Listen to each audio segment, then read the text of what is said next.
en cumplimiento con los lineamientos de la Ley Federal de Telecomunicaciones y la Ley del Sistema Público de Radiodifusión del Estado mexicano. Les recordamos que este programa cuenta con la opción de subtitulaje oculto, closed caption, en beneficio de las personas con discapacidad auditiva. Si así lo desean, pueden activar la función en su pantalla ingresando al menú de configuración.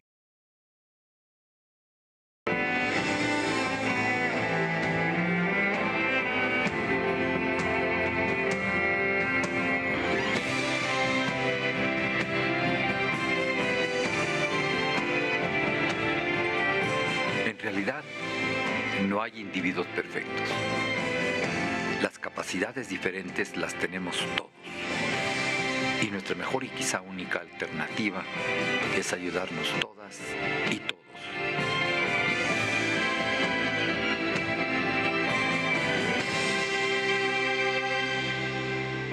Día histórico en la lucha por los derechos de las personas con discapacidad. El Senado de la República aprueba por unanimidad el nuevo Código Civil y Familiar donde se reconoce la capacidad jurídica de todas las personas. En consecuencia, queda aprobado en lo general y los artículos no reservados del proyecto de decreto por el que se expide el Código Nacional de Procedimientos Civiles y Familiares. El tianguis turístico en la Ciudad de México abre nuevas rutas y caminos de inclusión. Creo que el turismo debería ser para todos y está muy bien que empecemos a incluirnos un poco más en todas estas actividades porque creo que así nos podemos capacitar todos en conjunto. En música y ceguera, Artur Tatum, una leyenda del jazz. El virtuoso músico que revolucionó la década de los 20 y de los 30, con una técnica prodigiosa.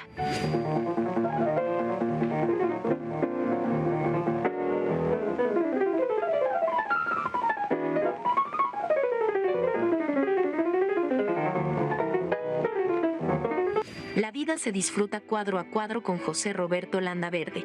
En esta ocasión, la excepcional figura de Loki, artista del maquillaje, ganadora del premio Ariel por su trabajo en la película Miroslava. Emilia, invitación teatral del Helénico para que las mujeres escriban y lean sus propias historias. En el foro de 80 millones, parte del elenco.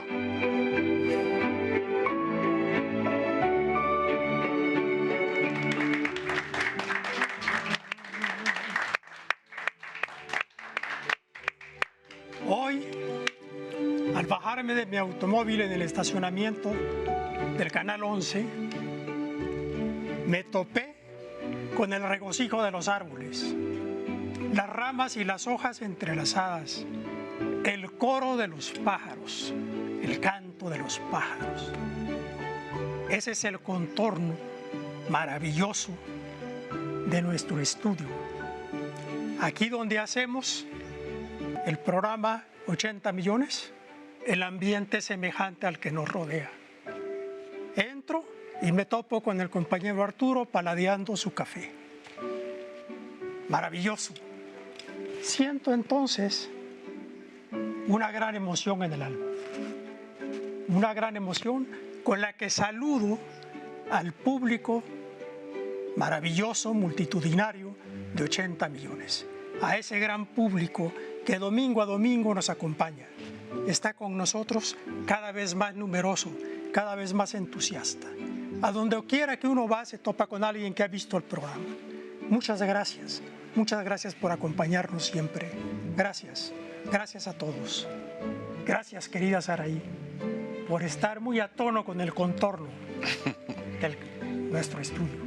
Es que estamos rodeados, querido Saúl. Y déjame decirte que eso que experimentaste es la vida.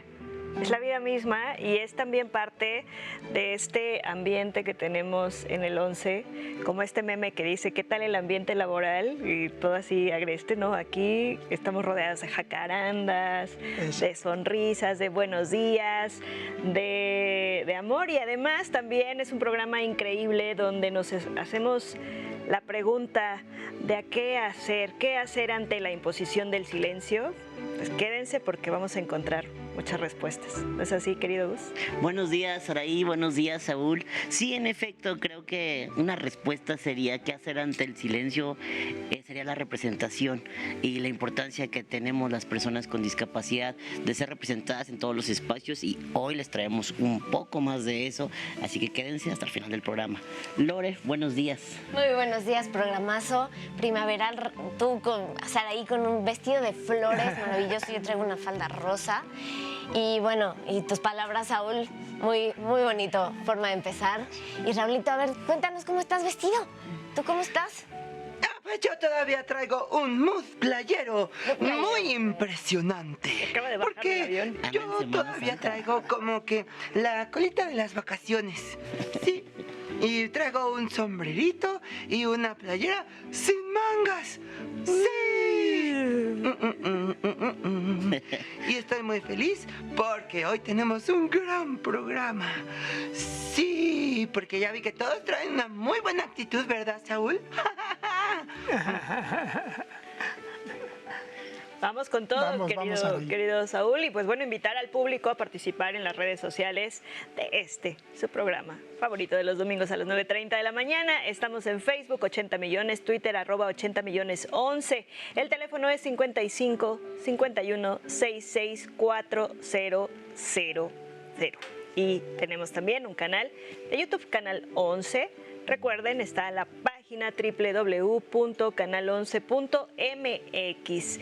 Y bueno, si no se quieren perder el programa, avisarle a la familia, a los amigos, a la comadre, el compadre, pues dígale que nos puede encontrar desde cualquier parte de México en la página de canal11.mx o descargando la aplicación de 11 más, y ahí van a encontrar el programa de hoy y todos los anteriores. Así que ¿Ya bajaste tu aplicación, Saraí? Ya, mi teléfono ya no le caben más aplicaciones, pero ahí está, como la favorita. Y bueno, también decir que como domingo a domingo, pues el buen Miguel nos ha mandado unos arreglos florales así también que se antoja como un paisaje, ¿no? Es frondoso, que nos invade. Sí, así que muchísimas gracias a la florería Jackie por estar aquí domingo a domingo con nosotros. ¿Y qué más sigue, Saúl? Porque vamos con un ritmo así. Vamos recio. Con todo. Sí, mi querida Saraí. Hace poco más de una semana, una noticia iluminó el camino de los derechos de las personas con discapacidad. En el Senado de la República, con 114 votos a favor, se aprobó el nuevo Código Civil y Familiar. En este código se reconoce la capacidad jurídica de todas las personas. Tenemos motivos para festejar. Claro que sí. Vamos a ver el reportaje. El pasado 12 de abril, el Senado de la República aprobó por unanimidad el nuevo Código Nacional de Procedimientos Civiles y Familiares, que homologa los mecanismos para solucionar controversias entre particulares en todo el país. Se trata de un acontecimiento histórico. Antes del 30 de abril, será analizado y votado en la Cámara de Diputados, para entrar en vigor en el año 2027. En el nuevo código, se prevén ajustes de procedimientos para personas en situación de vulnerabilidad, designación de apoyos extraordinarios y el reconocimiento a la capacidad jurídica cualquier persona, eliminando el sistema de interdicción de las personas con discapacidad. En el foro de 80 millones, Ilse Rebeca Gutiérrez, licenciada en Pedagogía por la Universidad Pedagógica Nacional y coordinadora de la Red Orgullo Loco, y Víctor Lizama, colaborador de la organización mexicana Documenta, donde coordina al equipo de personas facilitadoras del programa Discapacidad y Justicia, y portavoz de la Red Orgullo Loco México. Ilse y Víctor, bienvenidos a 80 millones.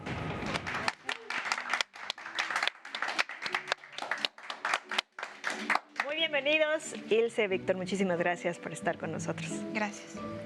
Bienvenidos, Víctor, bienvenida, compañera. Gracias. Víctor, ¿por qué es tan importante? Yo sé que ustedes han jugado un papel muy importante en todo este logro, tan fundamental para las personas con discapacidad y en general para todas las personas, pero en especial para nosotros.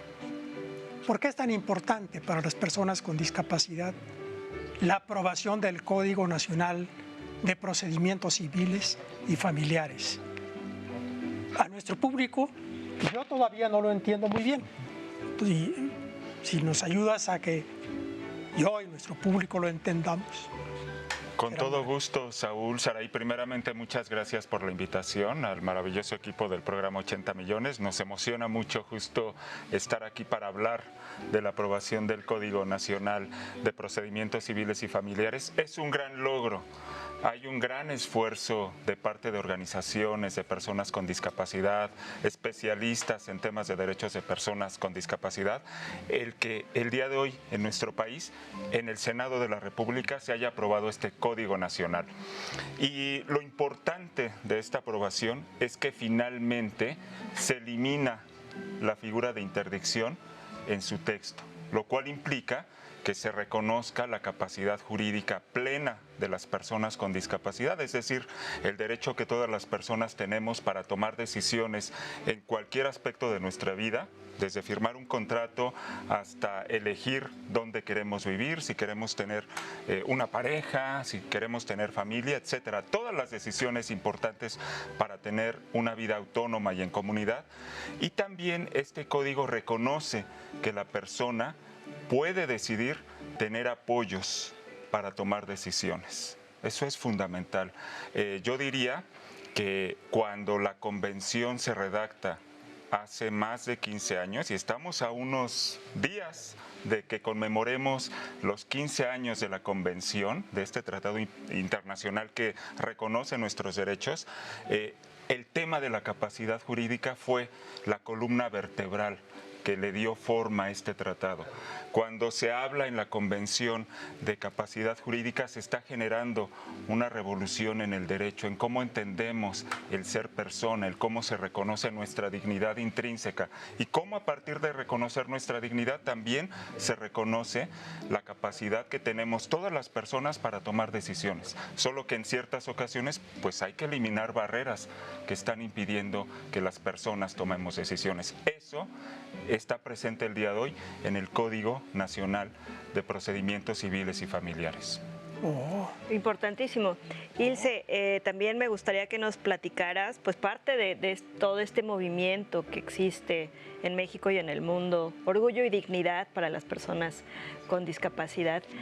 En términos llanos, ¿no? Hablando en el cotidiano, en el que a lo mejor una madre de repente se enfrente ante esta disyuntiva de ¿podré soltarlo? ¿No? O sea, abrirle las puertas y que se vaya al mundo, soltarla. Sí, bueno, comenzaré diciendo que una persona cuando nace tiene o debería tener derechos y obligaciones en igualdad de condiciones que todas las demás. Sin embargo, no era así, no es así aún en muchos escenarios en la práctica. Había personas, como las personas con discapacidad, que no siempre tenían esa capacidad jurídica, justamente, plena a lo largo de su vida. Entonces, una de las situaciones justamente cotidianas era, por ejemplo, decidir sobre su salud. Decidir si, por ejemplo, yo quiero, en el caso, por ejemplo, de las personas con discapacidad psicosocial, si yo quiero o no tratar mi salud, mi condición de salud en un hospital psiquiátrico o en servicios de salud mental. Si quiero o no, como comentaba Víctor, casarme. Estas situaciones eran ejemplos de que no siempre había igualdad. Entonces, este es un antecedente muy importante para respaldar la igualdad de derechos de todas las personas, no solamente de las personas con discapacidad, también de personas, por ejemplo, adultas mayores, de infancias, de mujeres, o sea, es para todas y todos. Entonces, eso es un punto muy importante porque no solamente se enfoca en las personas con discapacidad, ya es la construcción justo de un mundo para todas y todos. Otro ejemplo es si quiero o no trabajar, si puedo o no firmar un contrato laboral, ¿no? Si puedo o no tener un crédito en un banco, si puedo o no comprar una casa o tener acceso a servicios a mi nombre. Para esto, anteriormente, en algunos escenarios era que la persona debía tener una figura de tutela, un tutor que decidiera por esa persona, sea una persona con discapacidad o una persona adulta mayor o una persona ¿no? de otro grupo de atención prioritaria, por ejemplo. Entonces, estos eran escenarios y siguen siendo aún en algún momento cotidianos. Ya no es así, ya no debería ser así en la práctica y por eso es un gran antecedente. Sí, totalmente. Interesantísimo. Oye, Víctor, vuelvo contigo. ¿Y qué antecedentes hubo en nuestro país para la aprobación de esta nueva norma? Pues yo diría que para empezar tenemos que reconocer que cuando nuestro país firma y ratifica la Convención sobre los Derechos de las Personas con Discapacidad, se compromete a armonizar su marco normativo nacional, comenzando por toda la legislación que tiene que ver con el ejercicio de la capacidad jurídica, por ejemplo.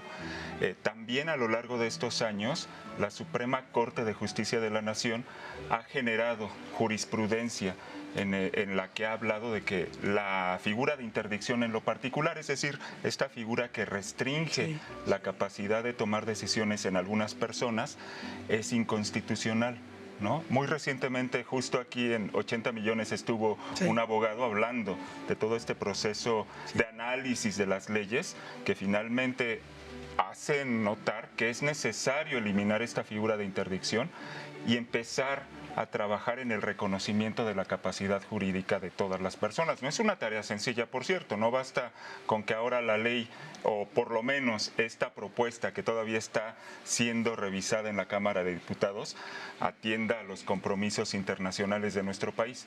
Falta generar política pública, falta justamente lo que mencionabas hace un momento, Saraí, que las familias se apropien de la legislación, que vean que a ellas les conviene, porque hasta el día de hoy las familias han cargado con la falta de políticas públicas, con la falta de servicios accesibles, con la falta de una cultura que reconozca la discapacidad como parte de la diversidad humana, con la falta de accesibilidad. Todo eso se tiene que trabajar. Entonces, lo que vendrá después de la aprobación del código va a ser generar todo eso que falta, pero sabiendo que tenemos la certeza de que hay una ley, una legislación respetuosa de los derechos de todas y todos.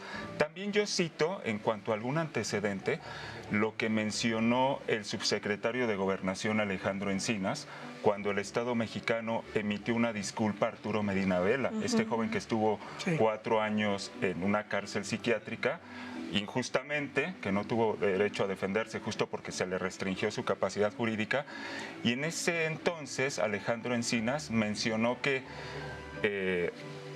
como vocero del gobierno se comprometía a iniciar un proceso de revisión de toda esta legislación que afecta el ejercicio de la capacidad jurídica. Yo diría que también hay que tenerlo en cuenta el día de hoy como parte de eso que antecede esta propuesta de Código Nacional de Procedimientos Civiles y Familiares. Pues Ilse, Víctor, este es un tema que vamos a seguir abordando porque creo que como ciudadanos muchas veces no conocemos, ¿no? No nos animamos a leer esas letras y entenderlas y desglosarlas, y es necesario tenerlo siempre presente, así que los vamos a tener por aquí próximamente. Muchísimas gracias por habernos acompañado hoy. Muchas gracias, Ilse. Muchas gracias, Víctor. Muchas gracias. Muchas gracias. Muchísimas gracias. Vamos a un corte. No pretendas guiar al que pretende elegir su propio camino. William Shakespeare.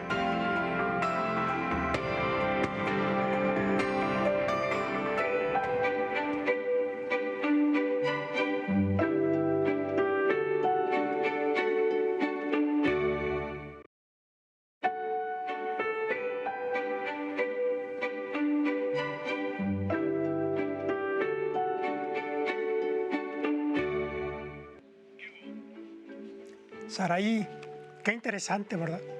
Hay que soltarlo, hay que estar ahí, hay que estar ahí. Ahora que vaya con la Cámara de Diputados, que salga adelante el código y seguimos haciéndolo en los hechos una realidad. Sí. Exacto. Para eso está este programa, para impulsarlo. ¿Sí? Vamos con todo. Muy bien, Saraí. Bueno, vamos adelante. Aseguran que la gente no hace viajes, que son los viajes los que hacen a la gente. Solo los que viajan encuentran nuevos caminos, nuevos horizontes. La activista sordociega Helen Keller afirmaba: la vida o es una aventura o no es nada.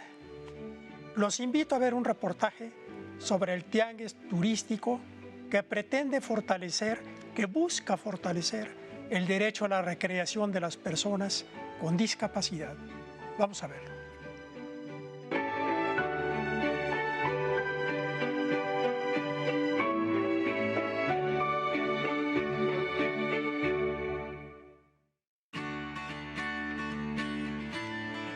De un ambiente de algarabía y lleno de riqueza cultural, se llevó a cabo la edición número 47 del Tianguis Turístico en la Ciudad de México. Por tercer año consecutivo, el Tianguis Turístico contó con un apartado de inclusión. Hemos avanzado desde el Tianguis Turístico de Mérida, después el de Acapulco y ahora en la Ciudad de México, porque ellos mismos, a través de nosotros, a través del desfile y todo lo que nosotros damos de información, se dan cuenta que si no se ponen las pilas, si no trabajan en accesibilidad e inclusión, se quedan atrás. Entonces, ya muchos stands tienen accesibilidad y cada tianguis, nuestra misión y nuestro objetivo es que vayan más estados y más stands teniendo accesibilidad. Durante la inauguración, personas con discapacidad motriz y con síndrome de Down se encargaron de dar la bienvenida a miles de personas que acudieron al Centro City Banamex para la ceremonia de inauguración. Además, el ballet del Teletón estuvo en el segundo acto protocolario y un coro de lengua de señas mexicanas participó en la interpretación del himno nacional.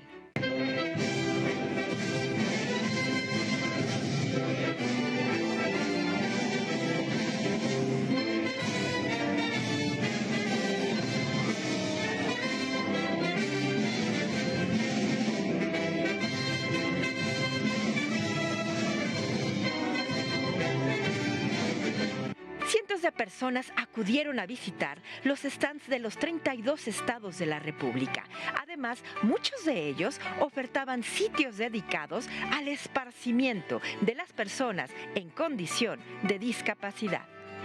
En Playa La Entrega contamos con un espacio para personas con discapacidad. Tenemos sillas anfibias, tenemos bastones, incluso tenemos terapia, talasoterapia en esta playa. Morelia, Michoacán, una ciudad inclusiva, accesible, amigable con el turista.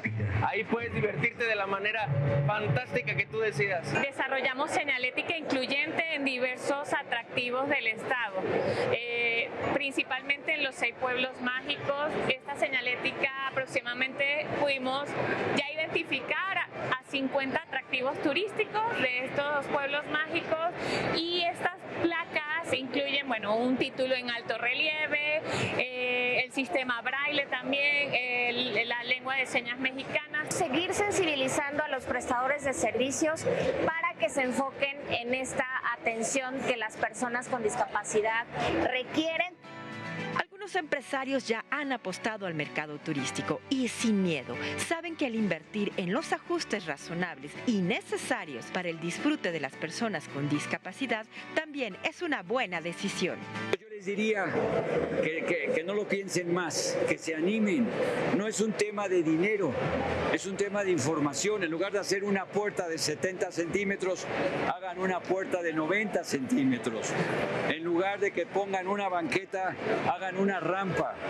Y los mismos soportes y ayudas técnicas razonables que requiere una persona con discapacidad las requiere un adulto mayor. Entonces también darle servicio a ese nicho de mercado que además está creciendo todos los días. Entonces yo les diría, inviertan sin miedo. Garantizar que las personas con discapacidad puedan ejercer su derecho a disfrutar del turismo en igualdad de condiciones es un derecho plasmado en la Convención sobre los Derechos de las Personas con Discapacidad. Creo que el turismo debería ser para todos y está muy bien que empecemos a incluirnos un poco más en todas estas actividades porque creo que así nos podemos capacitar todos en conjunto. La inclusión ha llegado cada vez más lejos y aquí, en medio de los 32 estados de la República, en el Tianguis Turístico 2023, se ha demostrado que la discapacidad no es una barrera, sino una forma y un estilo de vida y hasta para el turismo. ¡Saludos, 80 millones! Raulito, ya me enteré que Claudia te organizó unas vacaciones y todavía vienes. Ay, sí, todavía sigo escuchando las olas del mar y sintiendo la brisa tan perfumada del océano. Ay, no. Traigo un colorzazo, ¿a poco no? Sí. Se ve que te tumbaste ahí directo. Sí, así. Espero que te hayas puesto tu bloqueador, Raulito. Sí, me puso mi mamá bloqueador, por supuesto, pero yo me puse al sol así como lagartija. Oye, y cuéntame cómo percibiste tú este lugar, esta playa en la que estuviste, porque bueno, ahorita escuchábamos este reportaje que se está trabajando por hacer pues más accesibles, que es algo que ya no deberíamos de estarlo hablando, sino que debería de percibirse, ¿no? Sí, debería de ser en todos lados. Y justamente mis papás siempre buscan playas que sean inclusivas para que yo pueda estar ahí muy tranquilo y muy a gusto. Y por ejemplo, esta vez fuimos a una playa en nada más y nada menos que en Quintana Roo. Sí. Fuimos a Quintana Roo, a una playa que se llama Playa Delfines. ¿Y qué tal? Y padrísimo, porque ahí hay muchas cosas y está así está el marecito así súper como bajito para que yo pudiera estar ahí y no me llevara el mar así. Sí, no, bueno, es que Quintana Roo es precioso. Bueno, todas las playas mexicanas son maravillosas y qué bueno que se estén llevando a cabo este tipo de iniciativas. A mí me tocó ver hace tiempo ya en Huatulco estas sillas accesibles, ¿no? Para personas con discapacidad motriz y que pudieran entrar y que la verdad muchos de ellos y ellas decían, te cambia la vida porque tú habías percibido todo desde lejos, sentado ahí y no podías interactuar y ahora pues bueno pueden disfrutar un poco más de esto. Sí, ya podemos disfrutar en más playas cada vez y por eso yo les traje a todos mis amigos de 80 millones muchos regalitos y dulcecitos y todo. Ahorita los vamos a repartir, pero antes vamos a medir calorías y azúcar y todo eso a nuestra sección favorita. Sí, vamos a Salud Sin Barreras.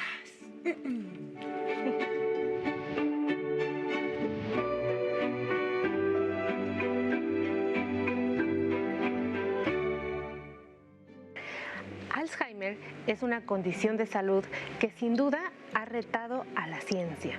Para platicar de este interesante tema tenemos el día de hoy en nuestro estudio a nuestro neurólogo, el doctor José Guerrero, que nos va a platicar de este tema. Gracias, José, como siempre.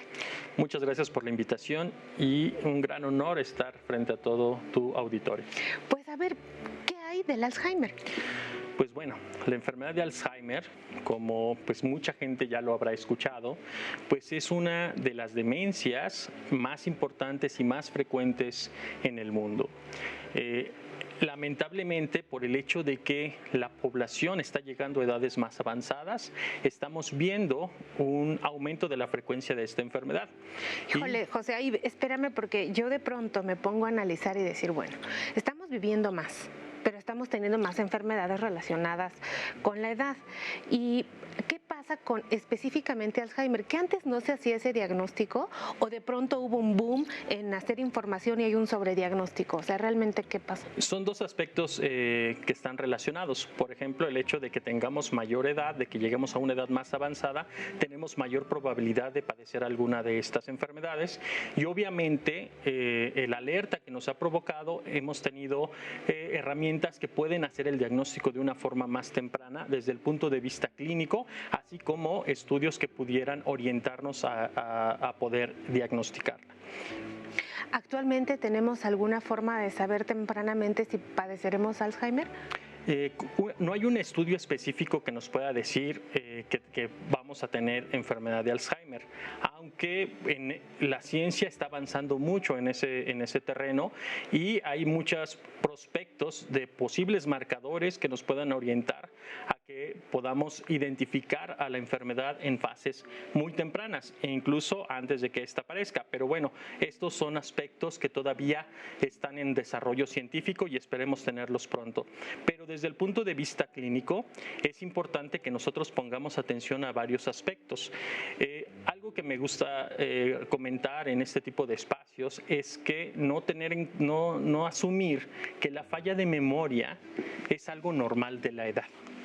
Ese es un punto que es muy importante para nosotros. Hay que convencer a los colegas también de eso. Exacto, es un punto que es importante transmitir, porque nos hemos topado con muchos pacientes que nos comentan, pues es que se me olvidan las cosas, pero me dicen que es normal para mi edad.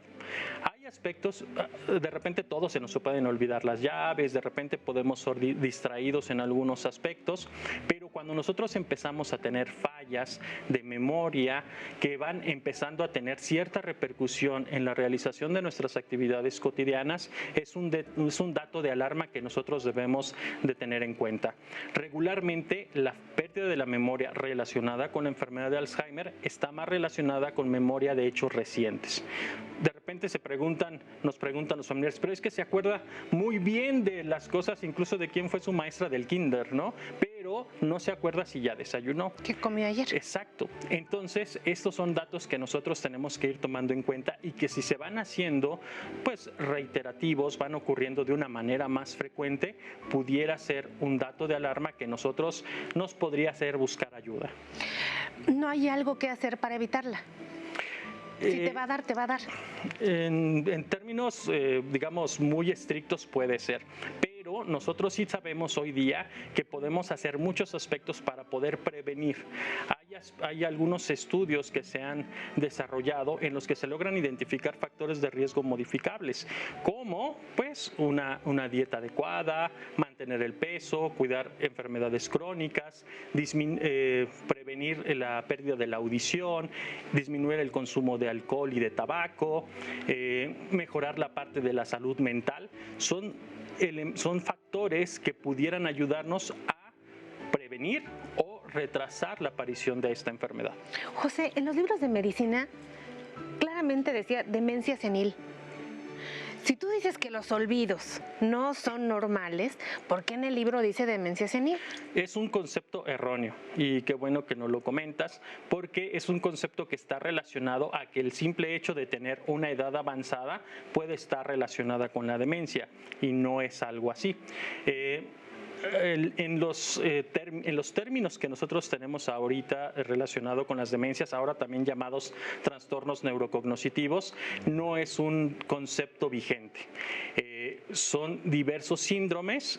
Entre ellos, el más frecuente es la enfermedad de Alzheimer. Y también es un concepto, y qué bueno que lo preguntas, que me gustaría que podamos comunicar.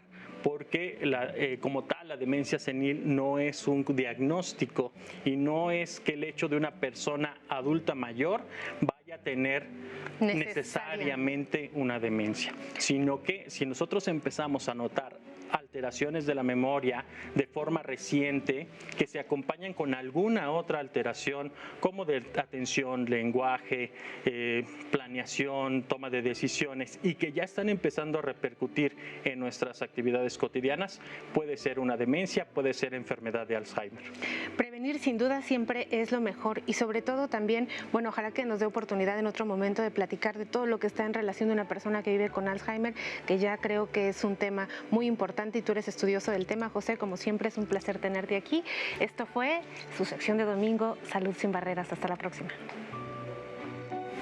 No viajamos para escapar de la vida. Viajamos para que la vida no se nos escape. Javier Villafañe.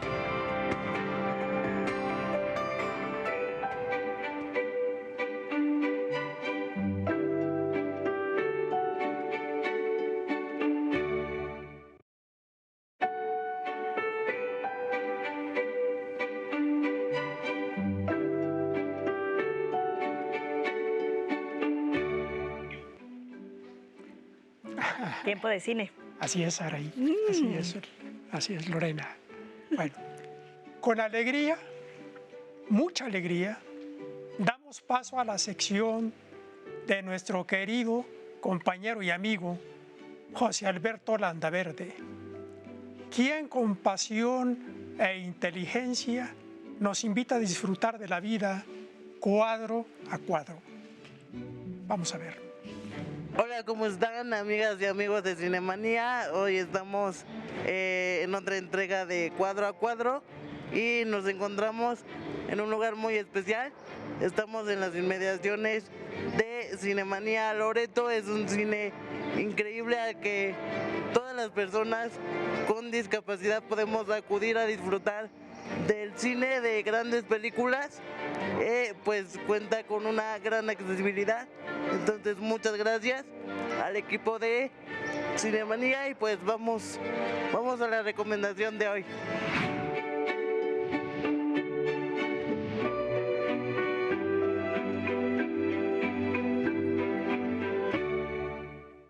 La recomendación que yo les traigo el día de hoy tiene que ver con una mujer excepcional que justamente queremos hablar de su obra y su trayectoria, pues primero porque no hace mucho se celebró el mes de la mujer y pues queremos destacar el papel que las mujeres pues han tenido en la industria cinematográfica tan grande y tan vasto.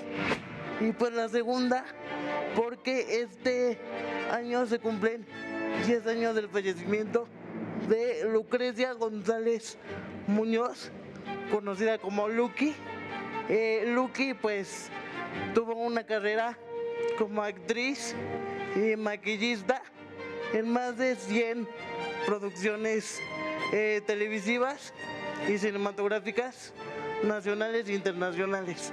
Entonces su obra pues dejó un legado vasto en la industria y la recomendación que yo les tengo el día de hoy es la película Miroslava, en la que ella participó como maquillista y su trabajo le valió un premio Ariel a mejor maquillaje en 1993.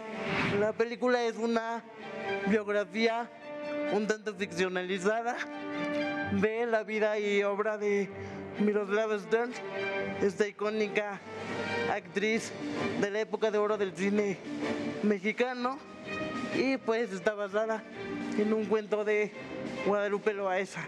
Lo que a mí me gusta de esta película, en base al trabajo de Lucky, es justamente como su maquillaje pues es como una máquina de tiempo, ¿no? Nos permite transportarnos a lo que estaba sucediendo en la vida de Miroslava y pues justamente nos hace que nos cuestionemos.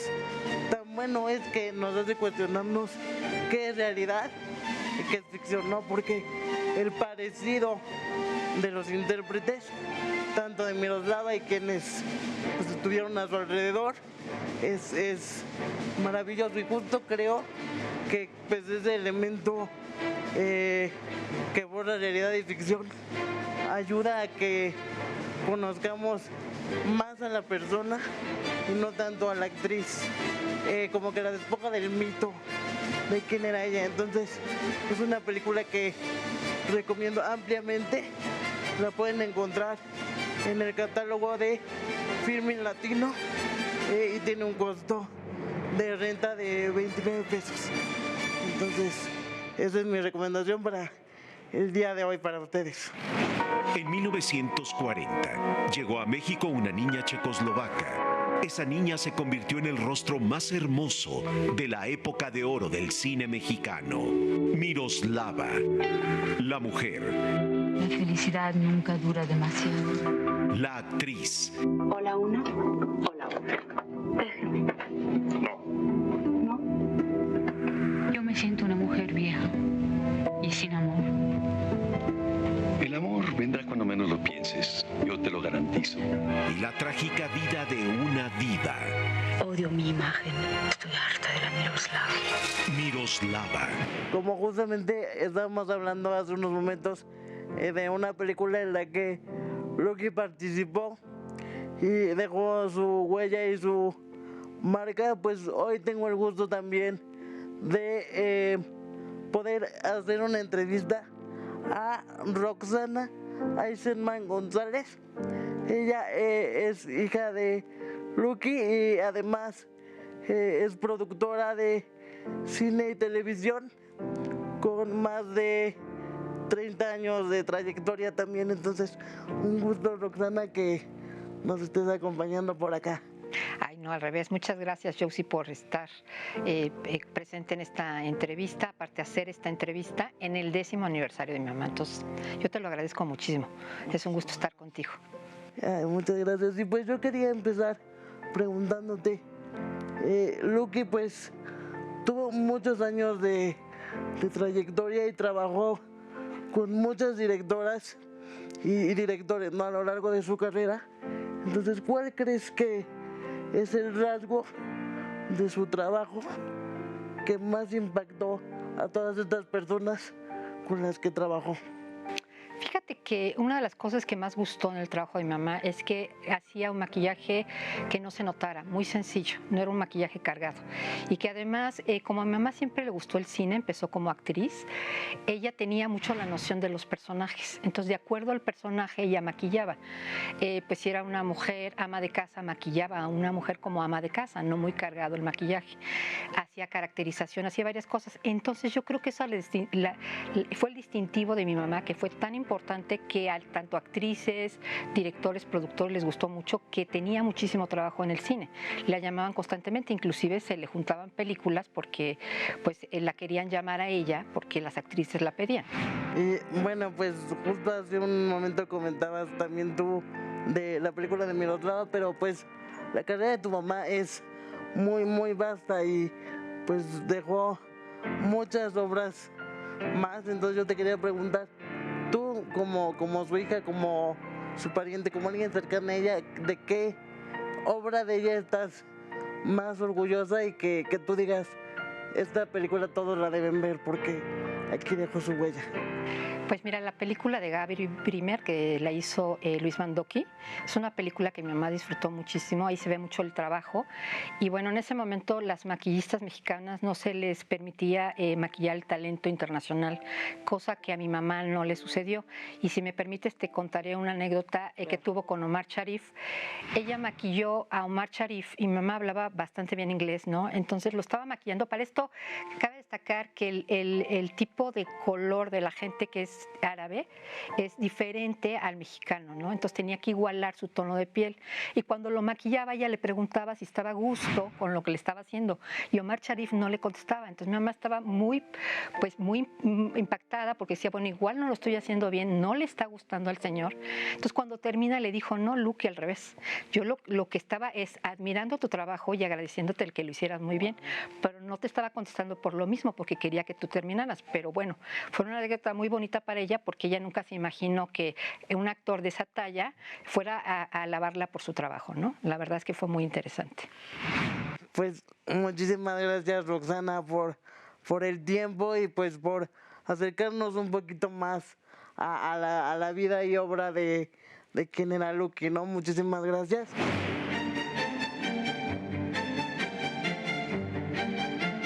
Bueno, amigas y amigos de 80 millones, pues muchísimas gracias por acompañarnos en el segmento de hoy.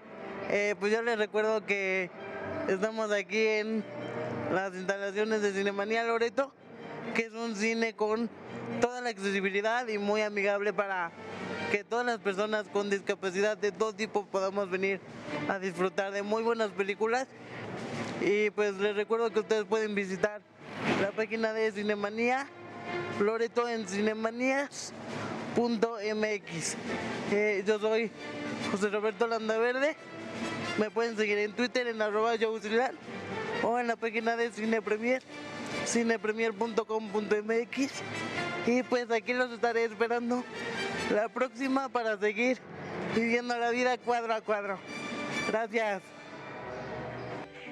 Muchísimas gracias. Es un reportero de superlujo, el compañero Landaverde. Qué maravilla, ¿eh? Y además nos va contando esas historias de lo que hace nuestro cine.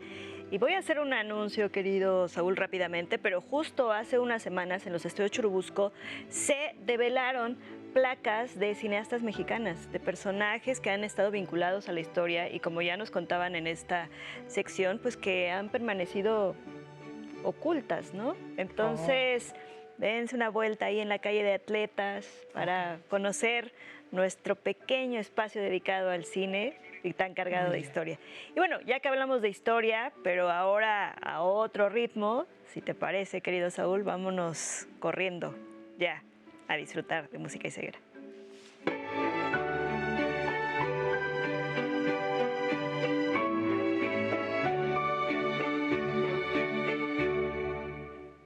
Muy buenos días, soy Lorena María Peñé, bienvenidos a su espacio Música y Ceguera en 80 millones. Y hoy vamos a recordar a una leyenda del jazz, a un virtuoso del piano, de la improvisación, Arthur Tatum Jr., Art Tatum, conocido como Art Tatum. Nació en Toledo, Ohio, en 1909. Su madre era trabajadora doméstica y su papá mecánico. Y él tuvo cataratas prematuras y de muy pequeño quedó ciego de un ojo y con el otro tenía una visión muy limitada, pero tenía oído absoluto. Así que acompáñenme a conocer un poquito más sobre su vida y a escuchar su música.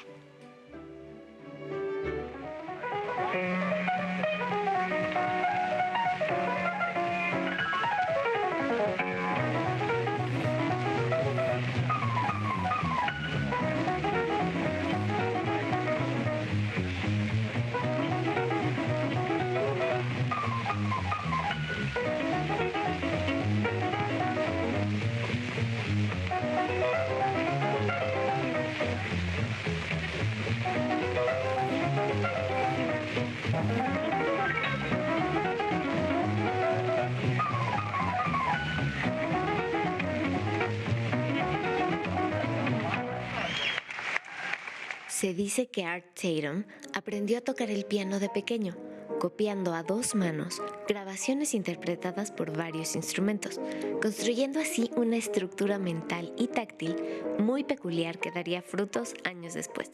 Aunque en entrevistas de la época, Tatum dice que comenzó con el piano entre 1923 y 1924, cuando tenía 14 años.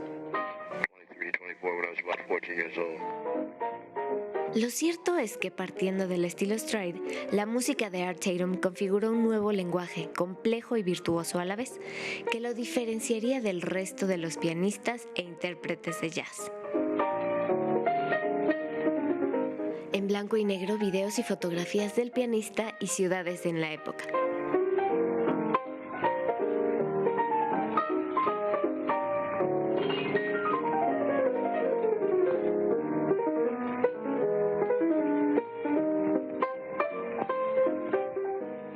En 1927 ganó un concurso de piano, lo que le abrió las puertas del radio y posteriormente, tras estudios y mucha práctica, viajó a Nueva York. Su fama lo llevó a tocar en destacados clubes y con grandes intérpretes del jazz. Tuvo residencias en Chicago y en Los Ángeles.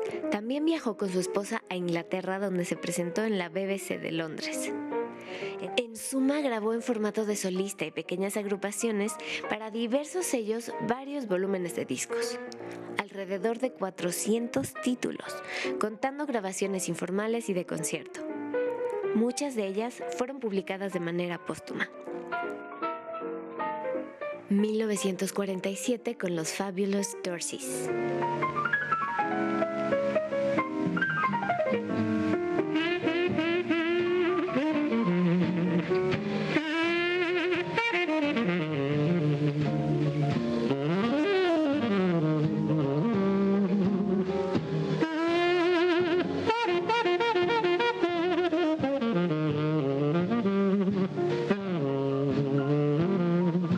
Video tocando Yesterday Spike en Nueva York, 1954.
Bueno, bravísimo y qué época, y sin duda un gran maestro. Art Tatum murió en Los Ángeles en 1956 y entre los tantísimos músicos que se vieron influenciados por sus interpretaciones destacan Charlie Parker, Dizzy Gillespie y Tony Bennett. Y un dato curioso es que el pianista Les Paul y el pianista Barksdale, por ejemplo, dejaron de tocar el piano tras escuchar a Tatum porque consideraban que ya no podrían tocar como él.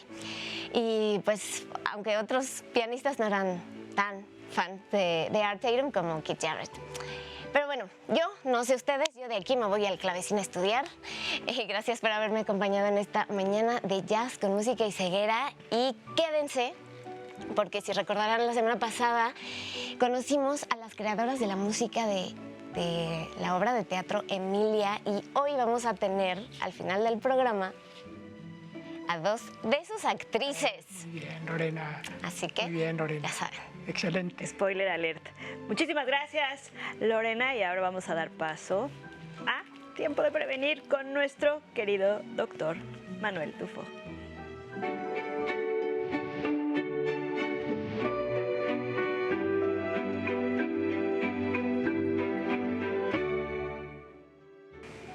¿Qué tal? Vamos a hablar el día de hoy sobre las sillas de trabajo y la columna vertebral. Este es un punto muy importante porque parte de la actividad laboral se desarrolla sentado en una silla. ¿Y cuál es la mejor silla para poder disfrutar del descanso y para poder disfrutar del trabajo? La silla de trabajo debe tener características para soportar plano el peso de la pelvis sobre lo que está uno apoyado para que sea firme.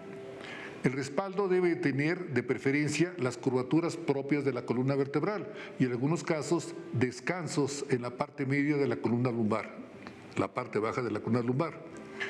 Es muy importante los descansabrazos. El descansabrazos nos va a permitir distribuir la carga, el peso del cuerpo, entre el descansabrazos y la columna vertebral. Como estamos sentados, la fortaleza de los músculos abdominales no está ejerciendo mucho apoyo como cuando estamos de pie. Por lo tanto, es importante que tengamos ese soporte. También es importante que la espalda de la silla nos llegue a la altura de los omóplatos. Algo muy importante que debemos tomar en cuenta para escoger una silla de trabajo es cuánto peso yo, qué características tiene mi cuerpo, qué voy a hacer, cuánto tiempo voy a estar sentado y escoger la silla que me quede más cómoda. Muchas gracias. Confía en el tiempo, que suele dar dulces salidas a amargas dificultades. Miguel de Cervantes.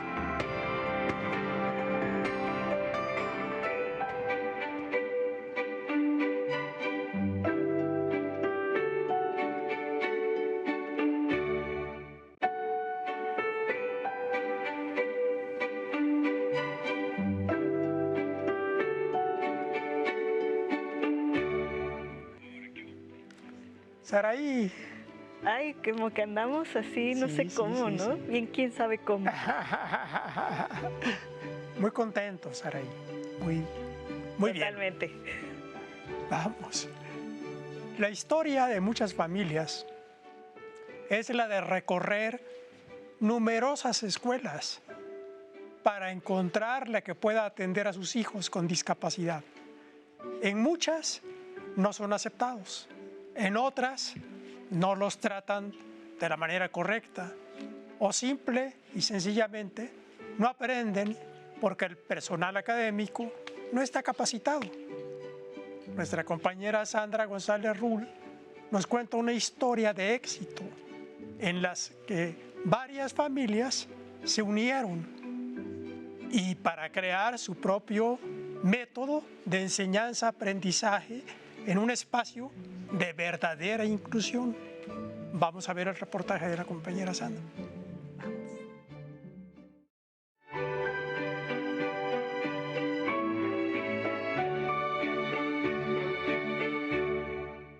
Les cuento que hoy tuvimos la suerte, la fortuna de conocer a todos estos chicos, todas estas chicas, sus maestras, maestros.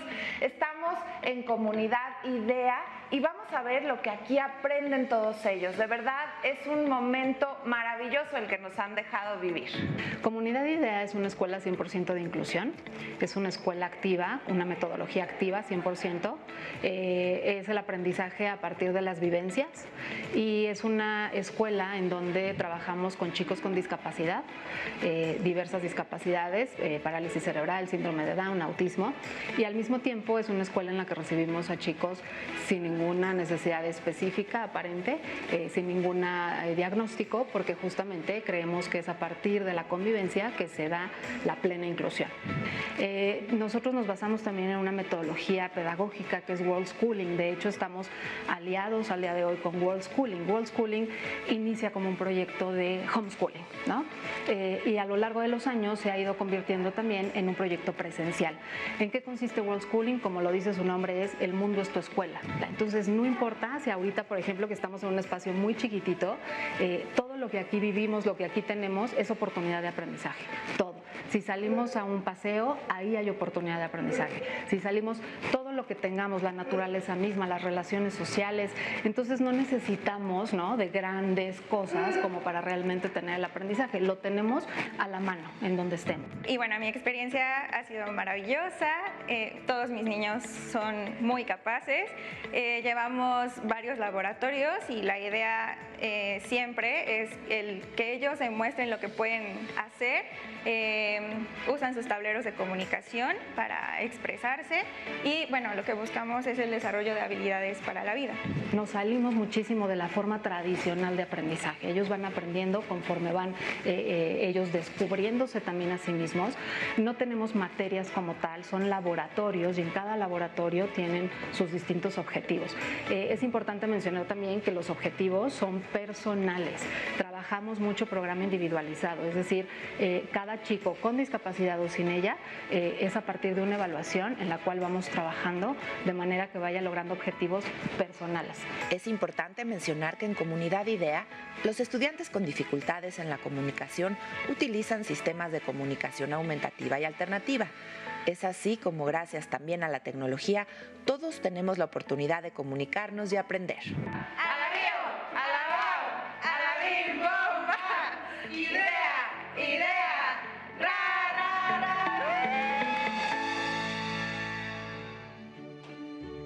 ¿Qué tal, Raulito? Ay, qué padre que haya escuelas de todo tipo para toda la gente, porque todo el mundo necesita estudiar. ¿Verdad que sí? Sí, pero además en un entorno pues que sea pues accesible, que no estés, no separarnos, porque como tú decías hace unas semanas, Raulito, pues tiene que ser un camino en zigzag, ¿no? Sí, es padrísimo, porque entonces así todo el mundo puede tener acceso a la educación. Bueno, mi mamá dice que es muy importante la educación, aunque a mí a veces no me gusta estudiar tanto y las materias hay algunas que no me gustan.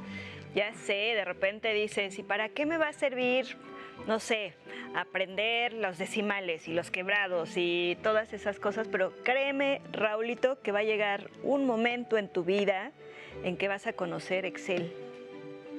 Y ahí no te quiero contar. ¿A quién voy a conocer? Ahí luego te cuento más en corto de qué se trata todos estos asuntos, estadísticas y el SAT y bueno... ¡Ay, no quiero crecer! ¡No quiero crecer! ¡No! Yo me quiero quedar así chiquito toda la vida. Ay, bueno, todos quisiéramos eso, pero pues no se puede. No. Pero lo importante es justo que existan estos espacios de formación en los cuales, pues bueno, aprendas jugando de cierta forma, que no lo padezcas, que lo goces y que además pues sea en conjunto y para todos y todas y todes. Sí, es más divertido cuando aprendes jugando y así, porque entonces ya no se te hace tan aburrido. No, deberías invitarnos a tu escuela, que se me hace que también es la bomba. Sí, por supuestísimo. Y para seguir aprendiendo... Sí. Vamos a nuestra sección de nuestra abogada favorita. Para que nadie se quede atrás. Para que nadie quede atrás.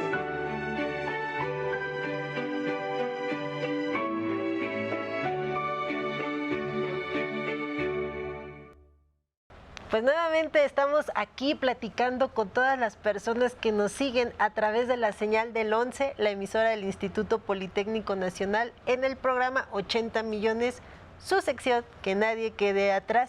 Y nuevamente me acompaña el abogado Carlos Alberto Guzmán Bellinghausen. Y hoy estaremos platicando respecto de la guardia y custodia de los niños y niñas con discapacidad. Carlos, muchas gracias por habernos acompañado a esta ronda de programas para informar a la audiencia los derechos que tienen las personas con discapacidad. La verdad es un gusto que me hayas invitado, Nancy. Como siempre, un placer estar aquí contigo. A ver, hablemos si quieres de este tema tan delicado. Los niños, en términos generales, desde mi perspectiva, son el sector más vulnerable de la sociedad, porque no hay forma de que se defiendan si un adulto no intercede. O sea, tenemos grupos vulnerables, como pueden ser las mujeres, las personas con discapacidad, pero los niños no tienen un colectivo que salga a hablar por ellos, no tienen un representante, no tienen una figura, no tienen un portavoz. Los niños son muy vulnerables. Y luego si le agregas el factor discapacidad, los colocas en una situación todavía más vulnerable. Porque no se les toma en consideración, no se toman en consideración sus necesidades, el mundo no se adapta a ellos. Cuando papá y mamá entran en un conflicto de guardia y custodia para definir con quién va a vivir el menor, el juez tiene que atender al interés superior del menor. Es decir, ¿con quién va a estar mejor el menor? ¿Con mamá o con papá? Sin embargo, los niños tienen derecho a ser oídos dentro del procedimiento. Y no importa que tengan una discapacidad. Se les debe de reconocer la libertad y el derecho de ser escuchados, de oír su voluntad. No siempre se va a hacer su voluntad porque tiene que ser lo mejor para ellos. Sin embargo, sí se les tiene que escuchar y se tiene que valorar de forma que se considere su nivel de madurez, de capacidad de entender lo que está sucediendo. Porque igual y me quiero ir con papá o con mamá que no me regaña, que me da dulces todo el día y con el que no hago tareas. Porque la otra figura paterna o materna o... Es el que me trae ahí. Es correcto, digo que ahora, pues, gracias a Dios, a los nuevos roles de familia, pues, puede ser también una familia con dos papás o con dos mamás, ¿no?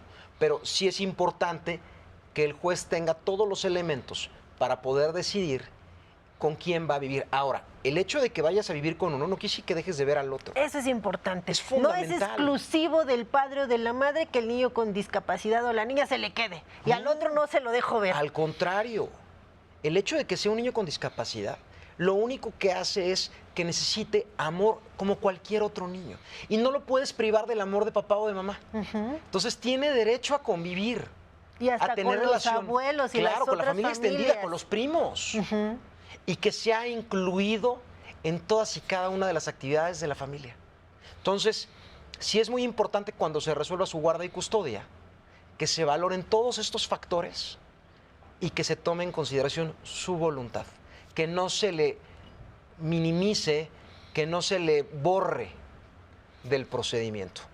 Es obligación de los jueces, pero también es obligación de los papás. De los padres, que reconozcan, que valoren y que sobre todo apoyen a sus hijos, hijas si tienen una discapacidad para que sea lo mejor que ellos puedan desarrollarse cuando hay una cuestión de conflicto entre mamá y papá, que no nos peleemos por esas cuestiones, que busquemos, como tú dijiste, el interés superior del menor. Y darles todas las herramientas para que el mundo se adapte a ellos. Pero tienes tú como papá que adaptarte también a tu hijo. Que adaptarte y reconocer lo que quiere. ¡Claro! Y ayudarlo. Eso es fundamental. Darle su derecho a la salud, su derecho a la educación, procurar que tengan la vida más normal posible. Exactamente. No tienes por qué minimizarlos. Son seres humanos con derechos, con ganas de reír, de sonreír. Carlos, te has vuelto en el portavoz de los niños y las niñas con discapacidad. Muchas gracias por haber estado el día de hoy con nosotros en este programa y reforzarnos la importancia que tiene la niñez mexicana y sobre todo la niñez mexicana con discapacidad. Muchas gracias por habernos acompañado con toda esta ronda de programas. Es un gusto estar aquí contigo. Muchísimas gracias y a ustedes los veo la próxima semana. Y ahora vamos a TVO, el primer noticiero 100% inclusivo de México.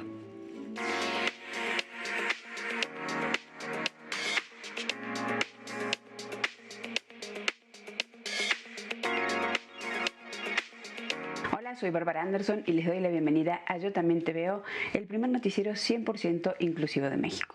Soy una mujer de edad mediana con el cabello castaño claro, tengo la piel clara, los ojos color verde y estoy usando una blusa blanca. Y estas son las noticias más importantes de esta semana.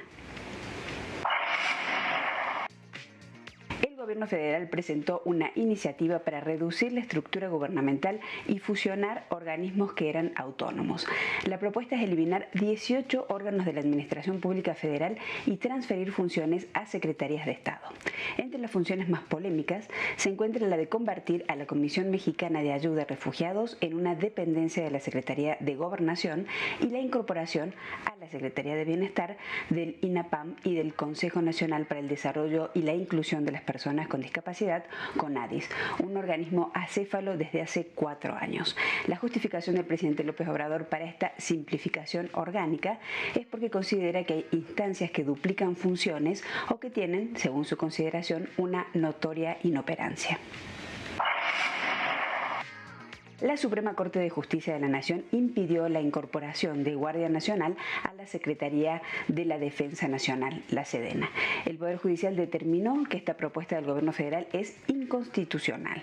Las y los ministros también declararon inconstitucional que el comandante general de la Guardia Nacional sea propuesto por el titular de la Sedena, ya que esto pone en tela de juicio el carácter civil de la Guardia Nacional. Ante esta negativa, el presidente López Obrador adelantó que el próximo 1 de septiembre de 2024, antes del final de su gestión, presentará una nueva iniciativa de reforma constitucional para que la Guardia Nacional pase al control del Ejército. La escritora Elena Poniatowska recibió a sus 91 años en el Senado de la República la medalla Belisario Domínguez, que es el máximo reconocimiento a un ciudadano en México. Una de las mujeres más activas del mundo del periodismo y la literatura y el activismo político, dedicó su presea precisamente al periodismo, su gran pasión desde que tenía 21 años y comenzó su carrera como reportera en la redacción del Excelsior. Elenita, como le dicen de cariño, recibió su medalla en un evento que tuvo tintes políticos, ya que fue la primera vez que un presidente, en este caso Andrés Manuel López Obrador, no hizo entrega de este premio, a pesar de haber sido ambos compañeros de militancia por décadas. La mexicana Elena Reigadas fue reconocida como la mejor chef del mundo por la organización The World's 50 Best Restaurants. Elena es la creadora de Rosetta en la Ciudad de México, un restaurante que ha llevado a la naturaleza y los más auténticos ingredientes mexicanos a la alta cocina. Para otorgar este reconocimiento votaron 1.080 expertos culinarios de 27 regiones del mundo, entre escritores, críticos gastronómicos, dueños de restaurantes y sibaritas. La categoría en la que ganó Reigadas es solo para mujeres y la ceremonia de reconocimiento se celebrará en Valencia, España, en junio próximo. Este 19 de abril, Luis Miguel festejó su cumpleaños anunciando las fechas de su nueva gira Tour 2023. Después de 4 años, el cantante vuelve a los escenarios con un periplo de 44 conciertos que arrancan en Buenos Aires el próximo 3 de agosto para luego presentarse en Chile y Estados Unidos para culminar en México entre noviembre y diciembre. Luis Miguel por primera vez se bajará del escenario del Auditorio Nacional y las fechas en la Ciudad de México se realizarán en la Arena Ciudad de México. Y estas fueron las noticias más importantes de la semana de Yo También Te Veo, el primer noticiero 100% accesible del país que llega a ustedes gracias al apoyo de AT&T México. Nos vemos la semana que viene.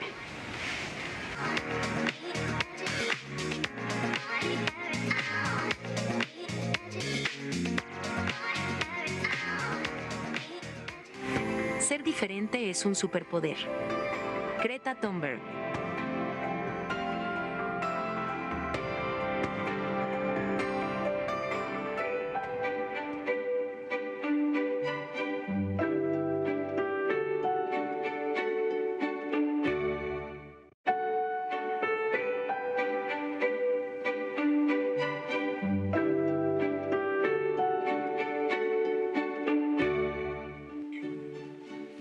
Queridísimo Gus. Saúl. Aquí estamos otra vez, Gus. Otra vez cerrando el programa. Con bombo y platillo este domingo de 80 millones.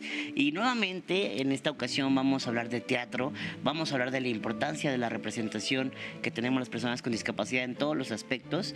Y hoy toca hablar de la puesta en escena llamada Emilia. Veamos un poco de qué se trata.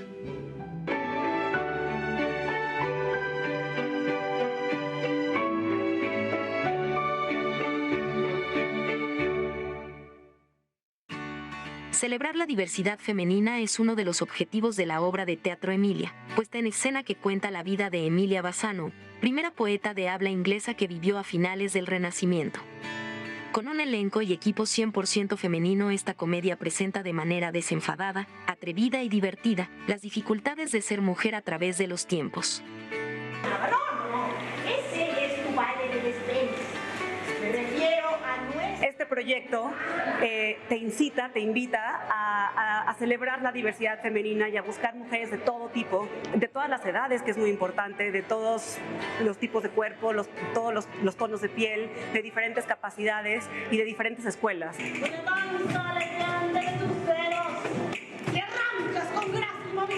Busca descubrir cuáles han sido las fórmulas en el sistema que han hecho que las mujeres quedemos silenciadas, marginadas y que busquemos alternativas para que eso se acabe. Emilia es una comedia escrita por la dramaturga inglesa Morgan Lloyd Malcolm, que se presenta en el Teatro Helénico. Hoy en 80 millones le damos la bienvenida a parte del elenco de Emilia. Ese aplauso bien grande, porque justo en el estudio nos acompañan Asira y Luz Adriana, que son dos de las mujeres que participan en esta puesta en escena. Y bueno, pues vamos a empezar a platicar. Bienvenidas, chicas, ¿cómo están? Muy bien, muchísimas gracias por la invitación. ¿Verdad? Muy contentas de estar aquí, gracias, porque se me hizo conocerlos. No, al contrario, qué bueno que pudieron acompañarnos y pues que están haciendo esto tan bonito y tan importante como lo es Emilia, ¿no? Yo he visto por ahí que la directora Mariana Arta Sánchez en algunos momentos ha asegurado justamente pues que permite que las mujeres cuenten sus propias historias. ¿Ustedes qué opinan de esto? ¿Creen que esta puesta en escena sí permite que cada mujer cuente su propia historia? A ver. Sí, totalmente. Es justo como lo mencionaron hace rato, es una comedia en donde, como en la época de Shakespeare, los personajes femeninos estaban interpretados por hombres, aquí los personajes masculinos están interpretados también por mujeres. Entonces hay una manera de abordar todos los personajes y claro, como dices, de contar todas las historias posibles y son todas nuestras historias como mujeres. Hay un momento que no voy a hacer spoiler, pero al final hay un monólogo precioso en donde se ilumina el público y tenemos contacto directo con el público. Y es precioso porque ves cómo sí se contaron las historias de todas las mujeres también del público, por cómo las vemos, por cómo están observando la escena, por la comunicación que tenemos todo el tiempo con ellas, ¿no? Eso no significa que no sea una obra que no puedan ver hombres, al contrario, tienen que verla para poder para poder darnos más voz cada vez, ¿no? Y entonces, pues nada, eso.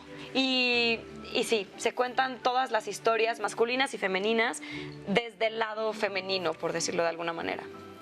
Sí, las historias, pero también, como decías, Gus, la representación. Luz Adriana, o sea, podemos verte en escena, pero con todas las compañeras, la música en vivo, ¿no? Que todo está tan como una coreografía, ¿no? Y fluye al ritmo de vals. Claro que sí, creo que aquí es donde entra la verdadera inclusión, o desde mi punto de vista, donde se integran todos los... ahora sí que tanto los lenguajes como nosotros, bueno, hablo también de mi compañera Karime Alonso, que es una gran persona, amadísima por mí, es un gran descubrimiento como artista. Ella está en silla de ruedas y de verdad creo que nuestro trabajo fluye, como bien dices, y no es como de, ay, pobrecito, lo incluyeron. No, sino somos parte de este gran engranaje y le da valor todavía más allá de lo que ya tiene, ¿no? Sí, totalmente. Totalmente. Y bueno, y Karime ya nos ha acompañado sí. Aquí en el estudio y también gran personaje, gran invitada, ¿no? Saúl. ¿Y cómo ha sido así a poder interactuar en esta diversidad, en este ambiente tan distinto al que tal vez estabas acostumbrada? Para mí se me abrió así, se me iluminó la cabeza de una manera preciosa, porque como bien lo dices, llevo muchísimos años haciendo teatro y es la primera vez que me toca tener compañeras como Luz, con que de repente me empecé a enfrentar a cosas que no conocía. Y era como, claro, nunca había pensado en esto. ¿Por qué no lo pensamos? ¿Por qué no lo tenemos? ¿Por qué? ¿No? Era como, ahora lo tenemos que hacer, ¿no? Y entonces ahora es una responsabilidad como creadora, como, pues sí, como teatrera, de decir, a ver, es una gran actriz, ¿no? Entonces tenemos otra gran actriz que no conocía, a la cual tenemos que hacer más proyectos con ella, con Karime, creo que fue, y nos pasó a todas las mujeres del elenco y de las creativas. De repente al principio era como, a ver, era muy chistoso en los ensayos porque era como, queríamos llevar a Luz a todos lados y Luz de déjenme en paz, ¿no? O sea, sí, claro. Oigan, cuando yo necesito algo lo pido y todas, ok. Entonces fue como, y empezamos a crear una familia. Y justo lo que dice Luz, es como, pues, sí, todas somos Emilia, ¿no? Todas somos este mismo elemento, este mismo engranaje, y pues es precioso ir cada fin de semana a verlas. Y eso ha sido un gran descubrimiento para mí. Totalmente. Algo que digo, a lo mejor sobra, pero creo que es importante, porque es importante visibilizar. No lo mencionamos como tal, Luz, tú eres una persona que vive con discapacidad visual, ¿verdad? Para allá al público, porque han de decir, bueno, pero ¿de qué están hablando, no? Porque a veces es eso, cuando, y ya lo hemos dicho antes, cuando a veces si las discapacidades no son tan visibles o evidentes, suelen justamente como, pues, minimizarse o creer que no existen, ¿no? Pero ahí están. Y también hemos tenido ya a varias personas invitadas y hemos hablado de lo complicado que a veces es la formación profesional actoral, ¿no? Para personas con discapacidad. Se nos han negado esos espacios en los lugares de formación. Luz, ¿tú qué le dirías a todos esos lugares que forman actrices y actores, pero que muchas veces pues no han terminado de incluir a personas que vivimos con discapacidad? Ay, Gus, es un tema bien fuerte, porque falta mucha educación, ahora valga la redundancia, falta justamente esa apertura para nosotros. Yo tuve la fortuna de estudiar en la Facultad de Filosofía y Letras y de perder la vista justo cuando estaba haciendo mi tesis, ¿no? Entonces fue un reto total y fue enfrentarme y tocar puertas para que se visibilizara esta situación, y que es necesario, sí se suplica, por favor, a todos aquellos encargados de los niveles altos de la educación, que presten atención, porque tenemos toda la capacidad para hacerlo. Mis compañeros de teatro ciego se han formado aparte, afuera, con las herramientas que el buen Juan Carlos Saavedra les ha brindado. Pero es una persona entre millones que necesitamos más arte, que necesitamos ese espacio para formarnos. Entonces sí, urge, de verdad urge. Así es, pero como dicen, ya se abrió una puerta y que ya no se puede cerrar. Que ya no se puede cerrar. ¿No? Que hay que empezar a transitar. Los creadores, yo tuve oportunidad de ver la obra este fin de semana y por ahí había un personaje importante de una escuela de actuación que esperemos que también se haya sensibilizado en torno no solo a la temática de la obra, que es sumamente importante, ¿no? Hablamos de una mujer que marcó un referente, no solo en torno a cómo plantarse, a que fuera una mujer en el escenario en una época en la que no había representación, pero que también se habla de educación y de inclusión, ¿no?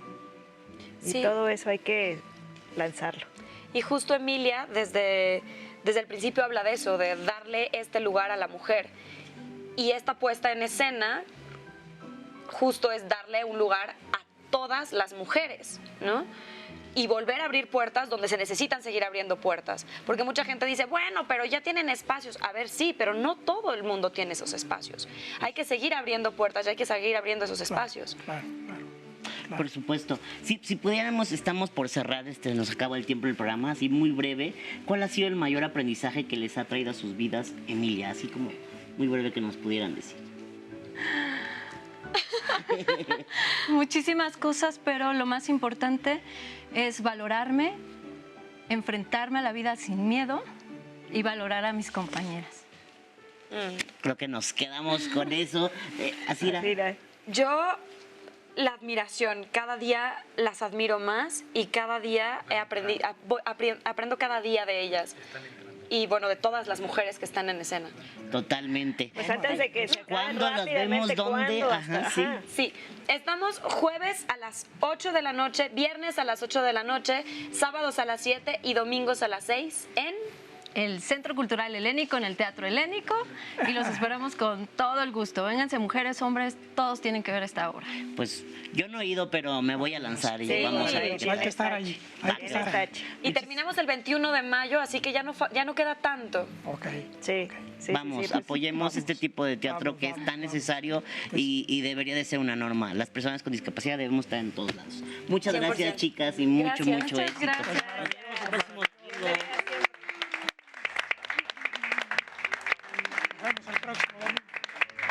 El 11 es un canal educativo y cultural cuyo propósito es mostrar y apoyar las diversas expresiones sociales y artísticas. Por ello, 80 millones no tiene fines de lucro. Solo buscamos dar voz a quienes tienen algo que aportar para que seamos una sociedad cada vez mejor. En México, 80 millones de personas tenemos algún tipo de vínculo con la discapacidad. O vivimos con ella, o formamos parte de su familia o de su entorno. Este es un espacio creado y dedicado a los que transitamos la vida de otro modo, a los que no caminamos recto, a los que hablamos diferente, a los que vemos con la piel, a los que oímos poco o nada, y también a los que aceptamos la diversidad con alegría.